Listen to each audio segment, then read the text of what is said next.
Prisons are tough, that's a given, but some take it to a whole new level, especially for a specific kind of criminal, child predators. Today, we're looking at prisons where the conditions are so brutal that some might say they're worse than death itself. There's also no rehabilitation here. These prisons are designed to punish, to break, to make these monsters suffer. Let's take a look at 3 of the world's most horrific predator prisons. Attica Correctional Facility.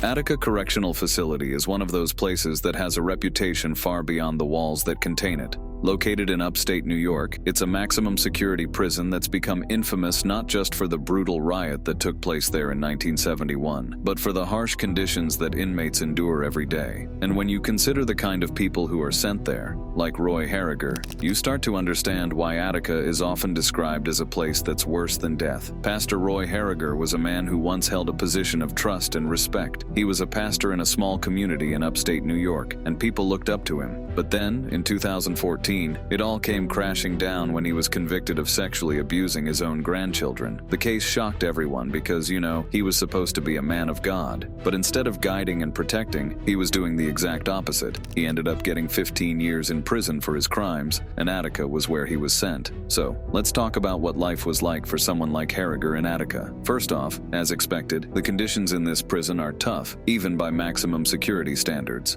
Inmates are kept in line by correctional officers, COs, who have a reputation for making their own rules. For example, inmates are only allowed to shower twice a week. That's less than what you'd get in other maximum security prisons. And if you think that sounds rough, it's just the tip of the iceberg. The COs often engage in random and humiliating frisks, and there's a constant atmosphere of intimidation. Inmates have to walk through corridors with guards trailing behind them, batons in hand, ready to use them at the slightest provocation. What's even more chilling is the way discipline is handled. The prison is divided into several cell blocks, and the action, meaning the confrontations between inmates and COs, usually goes down in the corridors or the yards. If an inmate steps out of line, they might find themselves the target of what's called a beatdown crew, coordinated attacks where the inmate is beaten severely, often in areas out of sight of cameras or other inmates. Inmates are forced to live in close quarters with others who are just as dangerous, if not more so than they are. And for someone like Roy, who was already despised, the risk of violence was always present. On May 15, 2013, Roy Harriger's life took a dark and irreversible turn. While attending what should have been a routine orientation class, the prison suddenly plunged into lockdown, a moment that would shatter any remaining sense of security he had. In the midst of the chaos, Harriger was offered protective custody, a gesture that was supposed to shield him from harm. But instead of protection, it became the prelude to a nightmare. As a correctional officer led him through the cold, unyielding corridors of Attica, Harriger was violently thrust against a wall. His head collided with the unforgiving surface, and he was commanded to remain in that degrading position for 15 agonizing minutes. It was an order that served no purpose but to strip him of his dignity and leave him disoriented,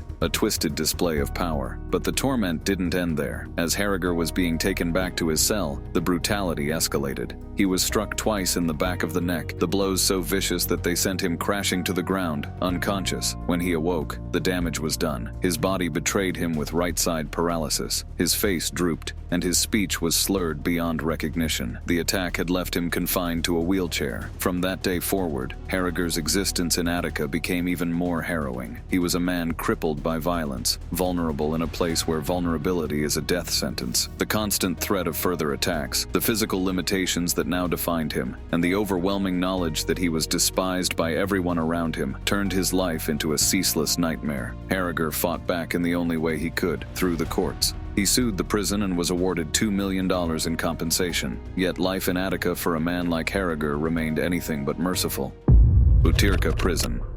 Imagine being sent to a place so notorious, so feared, that just the thought of it sends chills down your spine. That's exactly what happened to Valery Arsatyan, a man whose crimes were so vile that his eventual destination was almost inevitable: Butika Prison in Moscow. So, what's Butika like? Well, to put it simply, it's a nightmare. Overcrowding is a massive issue. There are often more than 2,200 inmates crammed into a facility designed for far fewer. The cells are cramped, often so full that prisoners have to take turns sleeping sleeping on the floor. The conditions are dreadful, with poor sanitation, minimal medical care, and a heating system that barely works, leaving prisoners to freeze in the harsh Russian winters. Imagine being sick and knowing that the chances of getting proper treatment are slim to none. That's everyday life in Butika. And for someone like Arsatian, the situation was even worse. Convicted of raping and murdering young girls, he was despised not just by the outside world, but by his fellow inmates as well. You see, in Russian prisons, crimes against children are seen as the lowest of the low, and those convicted often face the harshest treatment. Arsatian knew this, and the fear of what might happen to him inside those walls was almost as terrifying as the death sentence he was given. As expected, Arsatian didn't survive long in Butika.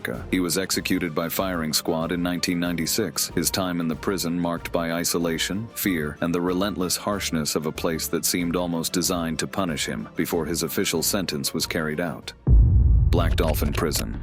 Last but not least is the Black Dolphin, a place beyond what you'd imagine when you think of a prison. It's where they send the absolute worst criminals, people who have done things so awful that society just can't let them be around others anymore. We're talking about serial killers, cannibals, terrorists, and yes, even child predators. The prison itself is located near the Kazakhstan border, and it houses about 700 inmates. The thing that's really shocking is that together, these prisoners have killed about 3,500 people. That's an average of 5 murders per person. But the scariest part isn't even the crimes these people committed. It's actually the way they're treated inside. So there's no such thing as privacy. Every single second of every day you're being watched. There are cameras everywhere, and guards check on you constantly, every 15 minutes to be exact. And the cells? They're tiny. 2 people have to share a 50-square-foot space, and it's not just one door that separates them from the outside world. There are 3 layers of steel doors. And here's the really crazy part. When the guards move inmates from one place to another, the latter are forced to bend over at the waist with their hands cuffed behind their backs, blindfolded. The real reason for this is to completely disorient the prisoners. They are never allowed to get familiar with the prison's layout. It's psychological warfare at its finest, designed to strip away any sense of hope or control. The daily life in Black Dolphin is as rough as it gets. Prisoners are woken up at 6 a.m., and from that moment, they are not allowed to sit or lie down on their beds for the next 16 hours. That's right, 16 hours of standing or pacing in a tiny cell. And when it's time for exercise, don't think of it as a break. Exercise here means pacing back and forth in another cell, not in an open yard. There's no fresh air, no sunlight, just the cold, harsh reality of the concrete walls surrounding them. Meals are another bleak aspect of life in Black Dolphin. There's no cafeteria. Inmates eat their meals, usually soup and bread, inside their cells. The food is as bare bones as it gets, providing just enough nutrition to keep them alive, but certainly not enough to bring any comfort or satisfaction. The guards play an even bigger role in making sure life in Black Dolphin is as harsh as possible. They're known for being ruthless, and their routines are as strict as they are cruel. They check every nook and cranny of the cells during exercise time, looking for any contraband or signs of an escape plan. One lieutenant famously said that the only way to leave Black Dolphin is by dying, and he wasn't exaggerating. No one has ever escaped from this place, and the entire system is designed to make sure of that. If you enjoyed this video, you should click on the ones displayed on your screen to enjoy more content. See you next time.